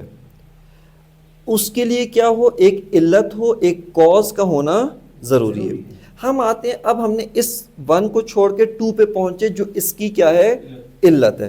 اب ہم اس کو اسٹڈی کر رہے ہیں کہ یہ جو علت ہے آیا اس میں بھی دو پاسبلٹیز ہیں، اس کی ایگزسٹنس یا اپنی وجہ سے ہے یا کسی اور کی وجہ سے ہے. تو اگر اس کی ایگزسٹنس خود اپنی وجہ سے تو یہی واجب الوجود ہے، اگر اس کی ایگزسٹنس کسی اور کی وجہ سے تو یہ خود ممکن الوجود ہے. اس کو بھی کیا چاہیے؟ کریٹر چاہیے، اس کو بھی علت چاہیے. ساتھ ساتھ چل رہے ہیں نا یہاں پر. اب رکے نا، میں ابھی آ رہا ہوں. ٹھیک ہے، یہ جو ہے وہ تیسرا سٹیپ. چوتھا سٹیپ جو ہے وہ یہ ہے کہ عقل آتی ہے بہت سارے قواعد کی بنیاد پر، دلیل کی بنیاد پر، جن میں سے ایک کو ابھی آپ کی خدمت میں مختصر عرض کروں گا. وہ یہ ہے کہ اس کاز اینڈ ایفیکٹ کا جو قاعدہ ہے، قانون ہے، اس میں تسلسل محال ہے، تسلسل باطل ہے. تسلسل یعنی یہ چین کہاں تک جائے؟ ان لمیٹڈ چلتا جائے چلتا جائے چلتا جائے، کہیں پر سٹاپ نہ ہو، کہیں پر ایک فل سٹاپ نہ ہو، کسی واجب الوجود پر جا کر ختم نہ ہو. ختم سے مراد یعنی یہ تسلسل کا جو سلسلہ ہے وہ جا کر واجب الوجود پر جا کر منتہی نہ ہو، اینڈ نہ ہو. یہ درست نہیں ہے. حتماً اس کو جا کے کیوں؟ دلیل کیا ہے؟ دیکھیں اس کی دلیل یہ، توجہ کریں اگر میری طرف. یہاں پر یہ جو چیز ہے ہم نے نمبر 1 کہا، اس کی ایگزسٹنس اپنی وجہ سے نہیں ہے، یہ ممکن الوجود ہے. جی ابھی آتے ہیں، پہلے تھوڑا سا دیکھیں نا. یہ نمبر 1 یہ مثال ہے نا. آپ ایک چیز فرض کریں، اس کی ایک علت ہے، ٹھیک ہے، یہ تسلسل چلتا جائے، یہ چیز ہے، یہ ممکن الوجود ہے، بس اس کی ایگزسٹنس اس کی اپنی وجہ سے نہیں ہے، کوئی اور اس کو ایگزسٹنس دے. ہم نے کہا کہ اس کی علت کو دیکھا، سیکنڈ پہ آ گئے، ٹھیک ہے، ایک سٹیپ اوپر آ گئے. اب ہم اس کو دیکھ رہے ہیں کہ آیا اس کی ایگزسٹنس اپنی وجہ سے یا اپنی وجہ سے نہیں ہے. ہماری ابھی ایزمپشن کیا ہے کہ اس کی بھی ایگزسٹنس اس کی اپنی وجہ سے، یہ بھی ممکن الوجود، تیسرا بھی ممکن الوجود. دیکھیں آپ فرض کریں، فرض کا مطلب ہے کہ یہ سلسلہ ازیوم کریں کہ ان لمیٹڈ چینز، ان لمیٹڈ تک جا رہا ہے. اس کا نتیجہ پتہ ہے کیا ہے؟ کوئی بھی چیز موجود نہیں ہونی چاہیے، کوئی بھی چیز. کیوں؟ یعنی ایک سادہ سی عامیانہ مثال ہے. اگر ہماری جیب میں، مثلا آپ کی جیب میں 100 روپیہ، آپ پوچھیں کس سے لیا؟ پہلے والے سے.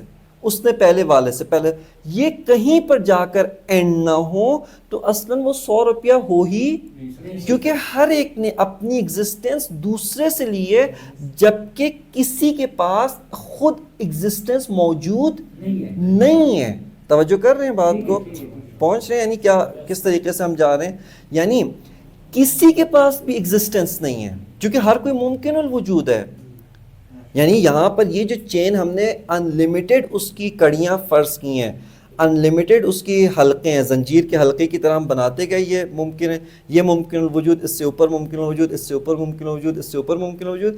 ان لمیٹڈ، ان لمیٹڈ کا کیا مطلب ہے؟ یعنی ان لمیٹڈ، کہیں پر جا کر فل سٹاپ نہیں ہے اس کا. ٹھیک ہے، اس کا نتیجہ کیا ہے کہ چونکہ ہر ایک نے اپنی ایگزسٹنس دوسرے سے لی ہے، کچھ بھی موجود نہیں ہونا چاہیے تھا، اصلا ایگزسٹنس ہی نہیں ہونی چاہیے تھی.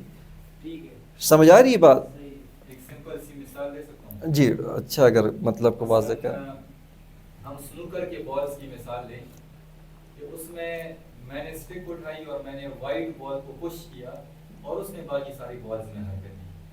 اب جو ہے یعنی یہاں پر اس کے لیے جو الٹیمیٹ کاز بنا ہوں وہ میں بنا ہوں، اور میری وجہ سے جو ہے وہ کاز منتقل ہوا ہے اس وائٹ بال میں، اور وائٹ بال سے باقی بالز میں منتقل ہوئی. لیکن آخر کار مجھے ہونا چاہیے ایک، ہاں ایگزیکٹلی، یعنی آخر کار ایک ایسی ذات، ایک ایسی ہستی، ایک ایسا موجود جس کی ایگزسٹنس اس کی اپنی ہے، اس نے ایگزسٹنس کہیں اور سے نہیں لی، ہونی چاہیے. اسی وجہ سے جناب، اس کو اگر ایک جملے میں بیان کروں، ابو علی سینا نے بہت اچھا اس کا، انہوں نے کہا کہ جیسے ہی آپ ایک چیز کو موجود دیکھیں، ایک چیز کو، ویسے ہی واجب الوجود ثابت ہو جاتا ہے. کیوں؟ کیونکہ دو پاسبلٹیز ہیں، یا تو یہ موجود جس کو ہم دیکھ رہے ہیں، جس کو ہم محسوس کر رہے ہیں، جس کو ہم نے ثابت کیا، یہ خود واجب الوجود ہوگا، یا اس کا سلسلہ اینڈ ہوگا واجب الوجود پر. بس انہوں نے کہا کہ یہ امپاسبل، عقلی طریقے سے آ کر جیسے ہی ایک موجود ثابت ہو جائے، میرے نزدیک میرا تو موجود ہونا ثابت ہے نا بھائی، میں موجود ہوں یا نہیں ہوں، میں موجود ہوں، چاہے آپ کے نزدیک کچھ بھی ثابت نہ ہو، یا تو میں خود واجب الوجود ہوں، یا میری علت جو ہے وہ واجب الوجود ہے، یا یہ سلسلہ واجب الوجود پہ جا کر ختم ہوگا، اینڈ ہوگا، فل سٹاپ ہوگا. ٹھیک ہے. لہٰذا بولی سی نا ایک جملے میں کہتے ہیں کہ جیسی ایک موجود وہ ہم پروف کرتے ہیں، وہیں پر واجب الوجود بھی ثابت ہو جاتا ہے. کیوں؟ چونکہ یا تو خود یہ چیز واجب الوجود ہے، یا واجب الوجود پر جا کر. اب یہاں پر یعنی یہ بھی خدا کا اثبات، یہ بھی انہی چیزوں میں سے ہے جس کا انکار کرنا ناممکن ہے. کیوں؟ دیکھیں، اگر کوئی کہے نا کہ خدا کا کانسیپٹ کیا نہیں، واجب الوجود، جس کی ایگزسٹنس اس کی اپنی ہے، سمجھ رہے بات؟ ٹھیک ہے، کوئی بھی ذاتی ہے، کہ ایسا کچھ بھی نہیں ہے. اس کا کیا مطلب؟ یہ سب کے سب کو اس نے کیا مانا ہے؟ واجب الوجود. کیوں؟ ابھی تو موجود ہے نا. یعنی وہ یہ کہہ رہا ہے کہ ان چیزوں کو کسی نے کریٹ نہیں کیا، کوئی کریٹر نہیں ہے، کوئی ایسی ہستی، کوئی ایسا موجود نہیں ہے جس کی ایگزسٹنس اس کی اپنی ذاتی ہو اور اس نے بقیہ چیزوں کو ایجاد کیا، کریٹ کیا. بس ان چیزوں کا کوئی بھی کریٹر ہے یا نہیں ہے؟ نہیں ہے. کوئی بھی کریٹر نہ ہونے کے کیا مطلب ہے؟ لیکن یہ چیز ابھی موجود ہے، اس کا مطلب ہے یہ سب کے سب کیا ہیں؟ خود واجب الوجود. معدوم نہیں ہے، ابھی تو موجود ہے، یہ سب خود واجب الوجود بن. دیکھیں، میں ابھی موجود ہوں یا نہیں ہوں نا، اس میں تو کوئی شک نہیں ہے نا. آپ کو ہر چیز میں شک ہو سکتا ہے، اپنے ہونے میں شک نہیں ہے. بعض کو ہے، وہ جن کو شک ہے نا، ان کی جیب سے آپ پیسے نکالیں فوراً وہ کہے گا میرے پیسے، اس سے کہو آپ تو ہو ہی نہیں، تو آپ کے پیسے کیا ہو گئے؟ آپ اس کی گاڑی لے جائیں، ٹھیک ہے نا. وہ شور مچائے گا کہ یہ میری گاڑی لے گیا، اس سے کہو آپ تو ہو ہی نہیں. جب آپ بھی نہیں ہو تو آپ کی گاڑی بھی کوئی مطلب نہیں رکھتی. یہیں پہ اس کو پتہ چل جائے گا میں بھی ہوں، میری گاڑی بھی ہے. ٹھیک ہے، وہ ڈنڈے والی مثال میں نے نہیں دی جو ہے نا. ٹھیک ہے،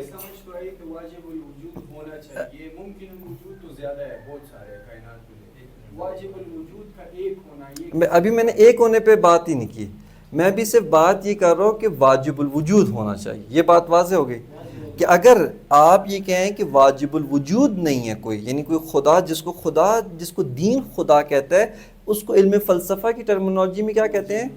واجب الوجود، یعنی جس کی ایگزسٹنس اس کی اپنی ہے. ٹھیک ہے، اس نے ایگزسٹنس کہیں اور سے حاصل نہیں کی ہے. ٹھیک ہے. اب یہاں پر جیسے آپ کہیں کہ کوئی کریٹر نہیں، کوئی واجب الوجود نہیں ہے، لیکن یہ سب چیزیں موجود ہیں، یعنی یہ سب کے سب خود ان کی ایگزسٹنس، ان کا اپنا، یہ خود واجب الوجود ہے. ٹھیک ہے. یہاں پر ہمارے دوست کا سوال ہے اور یہ اگلا سٹیپ آتا ہے، وہ یہ ہے کہ واجب الوجود کا ایک ہونا ثابت کرنا ہے. بس واجب الوجود ثابت کرنا اتنا مشکل کام نہیں ہے، اس کی توحید، اس کا ایک ہونا ثابت. اور وہ یہ کہ جیسے دیکھیں، آپ آ کر کہیں چلیں ہم انہی چیزوں کو واجب الوجود مان لیتے ہیں، فرض کر لیتے ہیں، ہم آپ کی بات قبول کرتے ہیں. ہم آتے ہیں کہتے ہیں دیکھیں واجب الوجود کیا ہے؟ جس کی ایگزسٹنس اس کی ذاتی ہے، اپنی ہے. دیکھیں، اس کی کچھ کوالٹیز ہیں، اس کی کچھ اپنے خصوصیات ہیں. واجب الوجود میں جیسے آگ ہے، آگ کی اپنی کچھ خصوصیات ہیں، آگ کی اپنی کچھ کوالٹیز ہیں، آگ کی اپنی کچھ چیزیں ہیں کہ اگر یہ نہ ہو تو آگ نہیں ہے.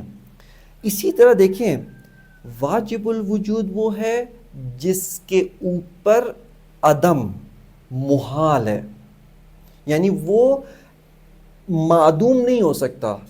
وہ ایگزسٹنس کے اپوزٹ کیا ہوتی ہے؟ فنا، نان ایگزسٹنس. یعنی نان ایگزسٹنس اس کے لیے امپاسبل ہے. آیا آپ ایسے ہیں؟ نہیں. ٹھیک ہے. آیا مثال کے طور پہ چیزیں جن کو ہم دیکھتے ہیں یہ ایسی ہیں، یہ میٹر، حتیٰ بعض جو کہتے ہیں کہ ایٹم جو ہے ساری چیزوں کی علت کیا ہے؟ ایٹم ہے. ٹھیک ہے نا. وہ کہتے ہیں کہ در حقیقت یہ ایٹم کیا ہے، گویا بالفاظ دیگر فلسفی یہ واجب الوجود ہے. وہ بھی واجب الوجود کا انکار نہیں کر رہے ہوتے، وہ کہتے ہیں کہ جس کو آپ خدا کہہ رہے ہیں وہ نہیں ہے بلکہ یہ واجب الوجود ہے، ایٹم ہے. ٹھیک ہے، ہم یہاں پر ایک الگ فیز میں آتے ہیں، الگ اس کے ساتھ اب کہتے ہیں کہ بس ابھی تک ہم ادھر تک تو کامن گراؤنڈز پہ آ گئے کہ واجب الوجود جس کی ایگزسٹنس اس کی اپنی ہو، یہ بات تو آپ کے نزدیک بھی ثابت ہے، عقل نے ہمارے نزدیک بھی اس کو ثابت کر دیا.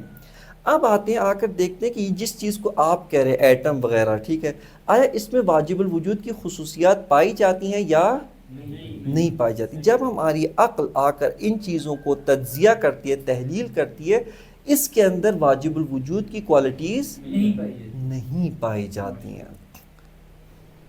جیسے آگ ہو، حرارت نہ ہو تو آپ کہتے ہیں یہ آگ ہی نہیں ہے. اسی طرح واجب الوجود کیا مطلب؟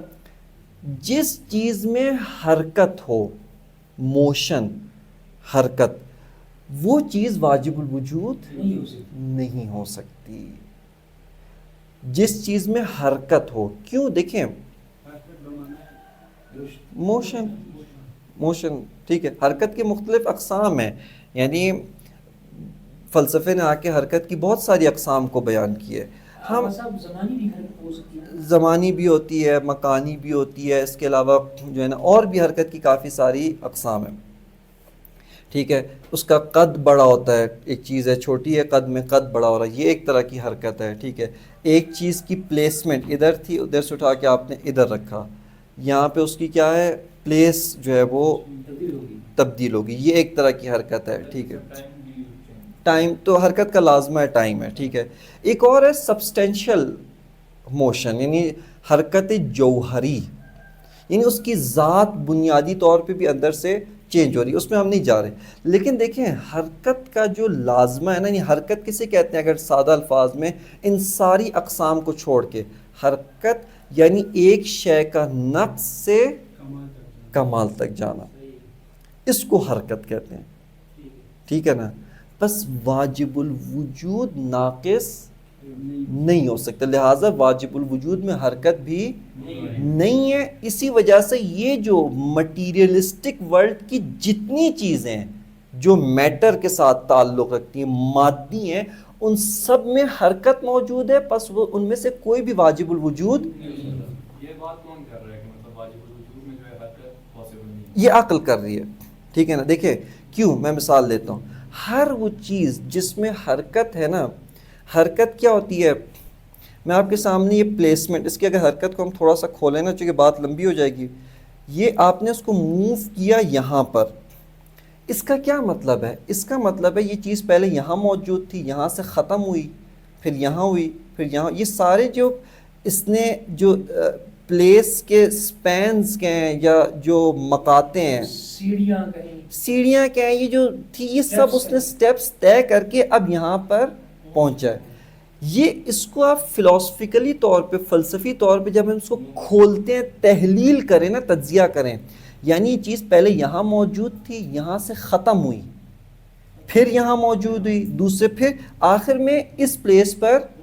دیکھیں بس یہ چیز کیوں واجب الوجود نہیں ہے؟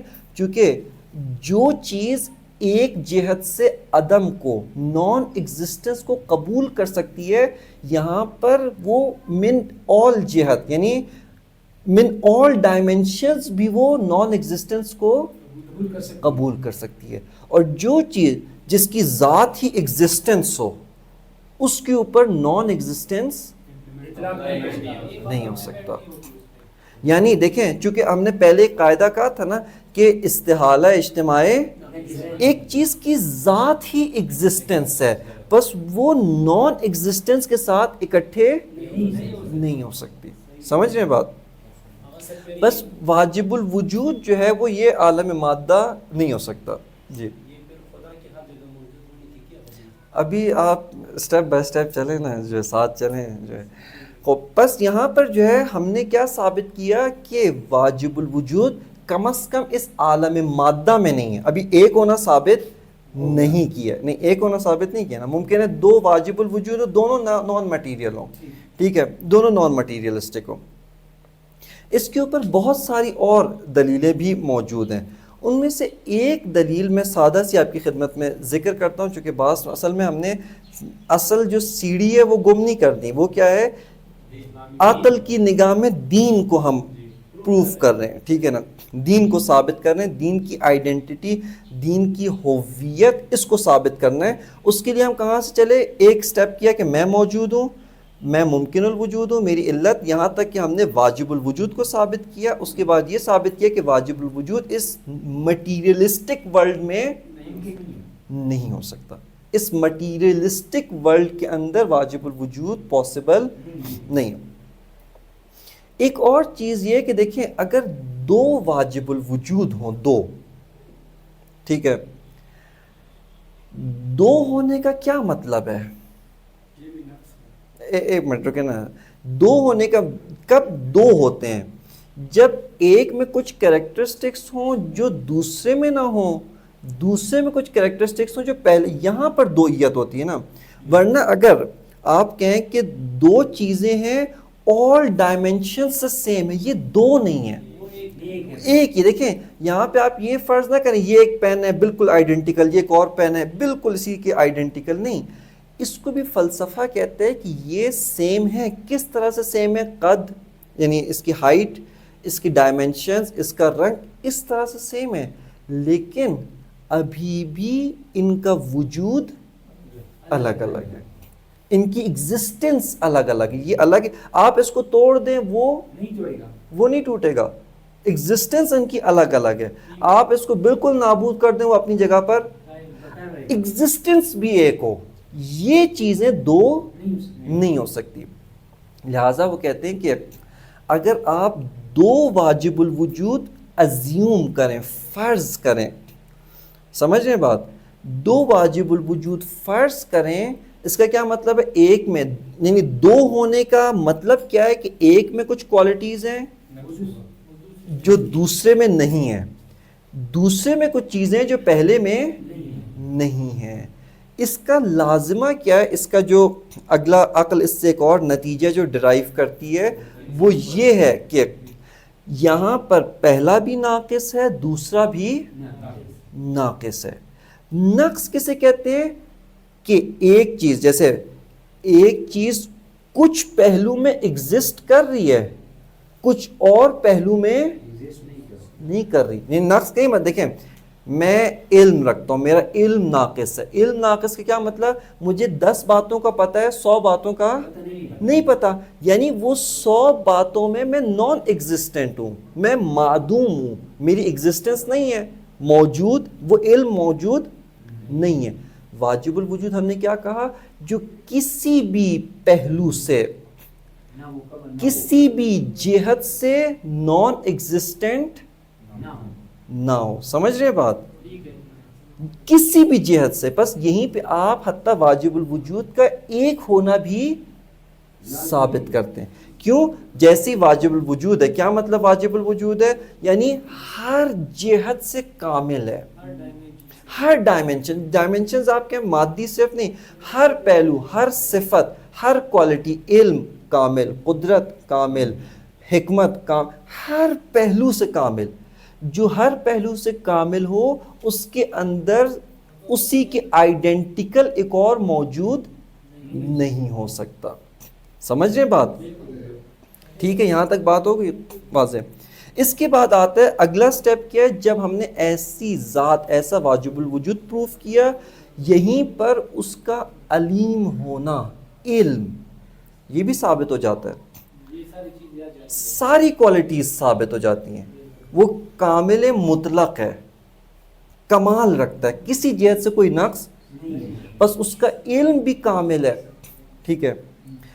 اب یہاں پر دیکھیں عقل کہتی ہے کہ میرے اندر 2 لمیٹیشنز تھی، میری رینج ایک حد تک ہے، دوسرا میرے اندر خطا بھی ہو سکتی ہے. لیکن جیسے میں نے خدا کو ثابت کیا، خدا بی نہایت ہے، ان لمیٹڈ ایگزسٹنس ہے، ان لمیٹڈ وجود ہے، ان لمیٹڈ کمالات ہیں. ٹھیک ہے نا. ان لمیٹڈ علم ہے، اور اس کے علم میں کوئی غلطی بھی، یعنی جو لمیٹیشن، میرا علم محدود تھا، خدا کا علم لا محدود. میرے علم میں خطا ہے، اس کے علم میں نہیں. پس اس کی طرف سے جو کچھ بھی آئے وہ عین واقعیت ہے، وہ عین حقیقت ہے، وہ عین ڈسکوری ہے. یعنی اس کے اندر احتمال خطا بھی موجود نہیں ہے، پاسبلٹی آف مسٹیک بھی موجود نہیں ہے. لہٰذا یہاں پر عقل آتی ہے کہ جب میں نے دین کو اس طرح سے ثابت کیا ہے کہ دین کیا ہے، عین حقیقت ہے، عین واقعیت ہے، اب یہاں پر مجھے خود عقل کی بنیاد پر ہی دین کے سامنے جھکنا چاہیے. بس دین عقل پر خود کو نہیں ٹھونستا، عقل آتی ہے آ کر خود اپنے آپ کو لمٹ کرتی ہے. فلسفہ اسلامی کے کیا خدمت میں عرض کیا کہ درست ہے کہ عقل کو کوئی اور لمٹ نہیں کر سکتا، کوئی اور مقید نہیں کر سکتا، کوئی اور قیدی نہیں بنا سکتا، قید نہیں لگا سکتا، لیکن عقل خود کہتی ہے کہ ہاں جو چیز میں ایک مرتبہ ثابت کر لوں میں اس کی خلاف ورزی نہیں کر سکتی. ٹھیک ہے، لہٰذا میں نے آ کر عقل کی بنیاد پر ہی دین کو ثابت کیا. خود سب سے پہلے خدا کو ثابت کیا، اس کے علم کو ثابت کیا. اس کے علم میں کوئی مسٹیک نہیں ہے، کوئی غلطی نہیں ہے، اس کا علم ان لمیٹڈ ہے. لہٰذا اس کی طرف سے جو کچھ بھی نازل ہوگا، جو کچھ بھی آئے گا، یہ سب کچھ عین حقیقت ہے، عین واقعیت ہے. اور میں کسی بھی جگہ پر دین کی رہنمائی اس کو نظر انداز نہیں کر سکتی. یعنی دین نے اگر آ کر مجھے ایک چیز بتائی، ٹھیک ہے، مثال دیتا ہوں آپ کی خدمت میں، دین آ کے ایک چیز بتاتا، ایک مطلب کو ذکر کیا XYZ، ہم سروکار نہیں ہیں. عقل آتی آ کر اس نے آ کر مقدمات کچھ طے کیے، اس چیز کے جس کو دین نے بیان کیا اس کے اپوزٹ نتیجہ نکلا. وہی سادہ سی مثال ہے معاد جسمانی کی. ٹھیک ہے، آپ دین نے کہا کہ ہماری جو معاد ہے، ہمارا جو اٹھایا جانا ہے جسمانی طور پہ ہے، اس کی وضاحت پیش کی تھی پہلے. صحیح ہے. فی الحال ہمارے جو عقلی سٹیپس ہیں، مقدمات ہیں، وہ آ کے کہتے ہیں کہ معاد جسمانی لگتا ہے کہ صحیح نہیں ہے، معاد جسمانی کو ثابت نہیں. یہاں پہ عقل کہتی ہے کہ کیا ہو رہا ہے کہ دین کا نالج ان لمیٹڈ ہے، دین کا جو علم ان لمیٹڈ ہے، لہٰذا اس میں تو غلطی نہیں ہے. میں نے جو پروسیجر طے کیا اس پہ نظر ثانی کرنی پڑے گی. سمجھ رہے بات؟ یہاں پر عقل اندھے ایمان کی وجہ سے دین کی بات نہیں مان رہی، ان مقدمات عقلی کی وجہ سے. جیسے مثال دوں آپ کی خدمت میں، آپ یہ ایک اور سادہ، ایک آپ سائنٹیفک ریسرچ کرتے ہیں، ایک XYZ کو پروف کرتے ہیں، ایک اور سائنٹیفک ریسرچ کرتے ہیں، اسی XYZ کے اپوزٹ نتیجہ آتا ہے. یہاں پر آپ کیا کرتے ہیں؟ یہاں پہ کہتے ہیں کہ یا تو اس ریسرچ میتھڈ میں کہیں مسٹیک ہوئی ہے یا اس میں ہوئی ہے، دونوں کے اوپر نظر ثانی کرتے ہیں نا. چونکہ ایک چیز اور اس کی اپوزٹ، یہ دونوں تو ایک وقت میں صحیح نہیں ہو سکتے، ایک صحیح ہوگا ایک غلط ہوگا. آپ دونوں پہ کیا کرتے ہیں؟ نظر ثانی کرتے ہیں. ٹھیک ہے، اسی طرح اب آئیں روش عقلی میں. عقل نے ایک دلیل قائم کی، ایک اور دلیل قائم کی، اس دلیل سے ایک مطلب ثابت ہوا، دوسری دلیل سے اس کا اگینسٹ ثابت ہوتا ہے. ٹھیک ہے، ابھی دین کو ہم نے سائڈ پہ رکھا، صرف عقل کی، خالصتاً عقل کی بات کر رہے ہیں. ایک دلیل قائم کی ہم نے، اس سے ایک چیز ثابت ہوئی، دوسری دلیل سے اس کا اگینسٹ، اس کا اپوزٹ، اس کی نقیض ثابت ہوتی ہے. یہاں پر عقل خود کہتی ہے کہ ایک چیز جو مسلم ہے وہ کیا ہے؟ قاعدہ استحالہ اجتماع نقیضین. اس کو ذہن میں بٹھا لیں کہ یہ چیز، یعنی ایک چیز اور اس کی کانٹرڈکٹری، مطلب یہ دونوں ایک وقت میں صحیح. خوب، یہ چیز بس عقل آ کے کہتی ہے یا اس دلیل میں کوئی غلطی ہے یا دوسری دلیل میں غلطی ہے، لہٰذا دونوں پہ نظر ثانی کرتی ہے. یہ بات ٹھیک ہوگی، سمجھ میں آ گئی بات؟ اب آئیں تیسری جو ہمارا جس میں ہے، کیا ہے کہ عقل آتی ہے، دلیل قائم کی اس نے، برہان کے ذریعے سے دین کو ثابت کر دیا. کہا کہ دین کا نالج، یعنی خدا نے جو بیان کیا وہی دین ہے، کیونکہ خدا کا نالج ان لمیٹڈ اور مسٹیک لیس ہے، کوئی غلطی نہیں ہے. لہٰذا یہ چیز تو پروون ہے، اس میں کوئی غلطی نہیں ہے، اس میں کوئی خطا ہو ہی نہیں سکتی، دلیل عقل کہہ رہی ہے۔ ہاں میں نے ایک دلیل قائم کی تھی جو اس کے ساتھ فی الحال سازگار نہیں ہے، لہٰذا یہاں پر عقل آ کر دین پہ نظر ثانی نہیں کرتی، چونکہ وہ تو مسٹیک لیس ہے، وہ سٹینڈرڈ ہے۔ یہ جو آپ نے دلیل قائم کی، عقل آ کر اس کو دوبارہ ریویو کرتی ہے۔ اور یہاں پر ایک مطلب جو 8واں آپ کی خدمت میں عرض کیا تھا، ظاہر اس میں سے کچھ، کہ دین، شریعت، یہ عقل کے لیے ایک میزان بن جاتا ہے۔ کس جہت سے میزان بنتا ہے؟ کہ آپ کی جو عقلانی ریسرچ ہے، جو آپ کی ریشنل تھنکنگ والی جو میتھڈولوجی ہے، یہ اپنے نتیجے میں اگر اس unlimited and mistake less knowledge کے ساتھ ہم آہنگی نہ رکھتی ہو، تو یہاں پر ہم آ کر اس کو ریویو کریں گے، آ کر دوبارہ نظر ثانی کریں گے، دوبارہ اپنی دلیل کو دیکھیں گے، دوبارہ آ کر اپنے مقدمات کو دیکھیں گے، قواعد عقلی کو دیکھیں گے کہ اس میں کوئی غلطی ہو سکتی ہے۔ بس اسی وجہ سے ہمارے جو حکماء و فلاسفہ ہیں، وہ دین کو اس دلیل کی بنیاد پر اس نگاہ سے دیکھتے ہیں کہ دین کیا ہے، شریعت کیا ہے، وہ خدا کا بھیجا ہوا ان لمیٹڈ نالج ہے، اس کا سورس وہی خدا کا unlimited and mistake less knowledge ہے، لہٰذا وہ ایک سٹینڈرڈ ہے، وہ ایک میزان ہے، وہ ایک معیار ہے، اس کی خلاف ورزی۔ پس یہاں پر فلسفہ اسلامی کا کیا مطلب ہوا کہ عقل شروع میں آزاد تھی، لیکن اس نے کچھ مقدمات کو طے کیا، ان مقدمات کو طے کرنے کی بنیاد کے اوپر آ کر دین کو ثابت کیا، خدا کو ثابت کیا۔ اب جن مقدمات کو عقل نے طے کیا ہے، عقل ان مقدمات کی پابند ہے، عقل خود کو اس نے محدود کی، یہ عقل منور ہوگی۔ منور کیوں کہا؟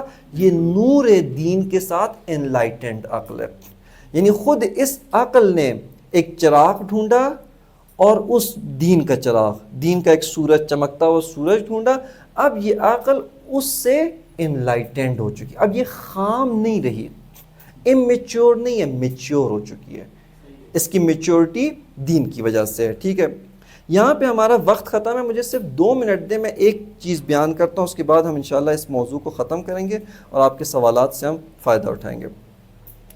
دین کے بارے میں ایک اور کانسیپٹ، ایک اور نظریہ یہ پایا جاتا ہے، یہ جو بعض نے کہا، وہ کہتے ہیں کہ دین کا مقصد حقیقت کو بیان کرنا نہیں ہے، دین چاہتا ہے آپ اپنی اچھی زندگی گزاریں۔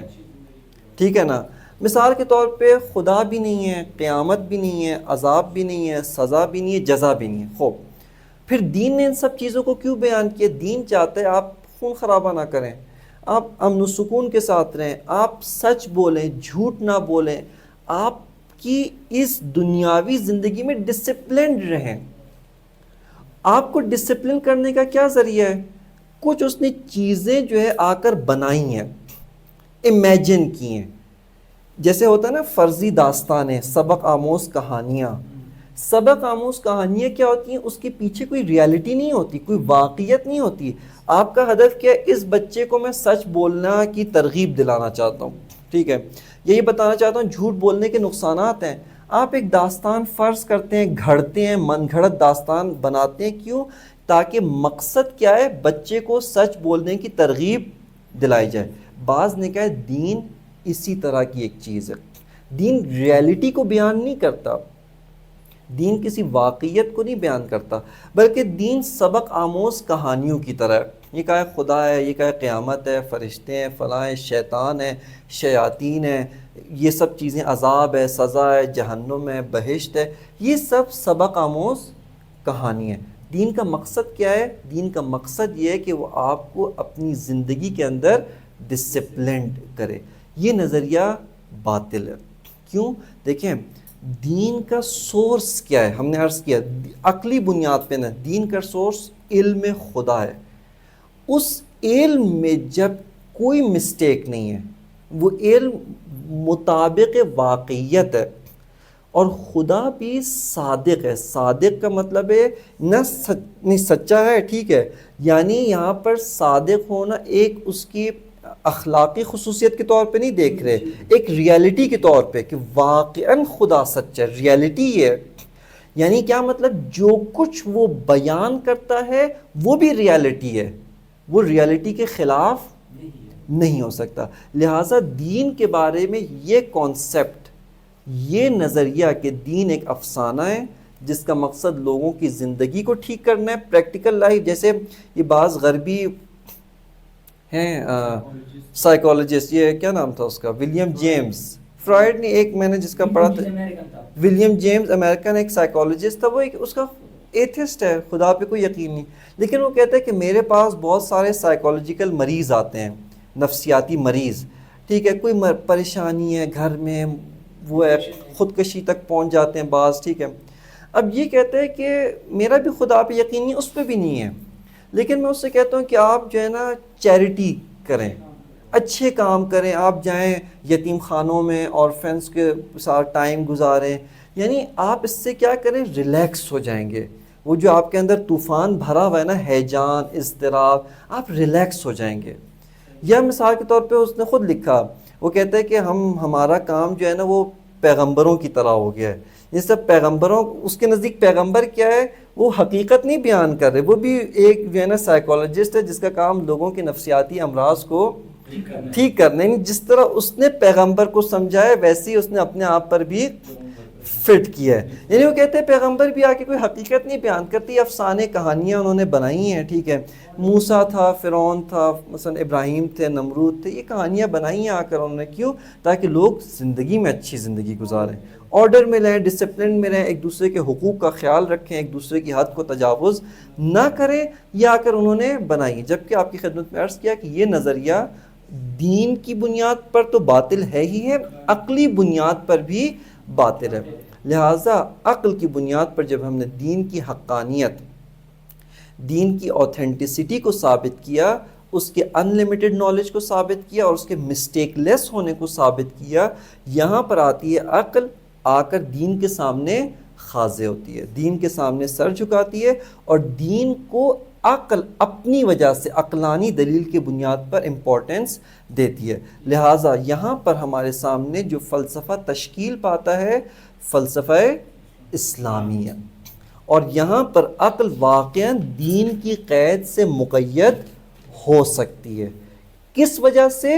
عقلانی وجہ سے، عقلانی دلیل کی وجہ سے، نہ ایمان کی وجہ سے، نہ اس وجہ سے کہ مسلمان ہیں، بلکہ چونکہ عقل ہے، اس وجہ سے وہ آتی ہے اور دین کی قید سے مقید ہو سکتی ہے. صلوات پڑھ لیں محمد وآل محمد پر، صلی اللہ علیہ محمد. ایک سٹاپ کر کے اس کو دوبارہ پھر وہ شروع کریں.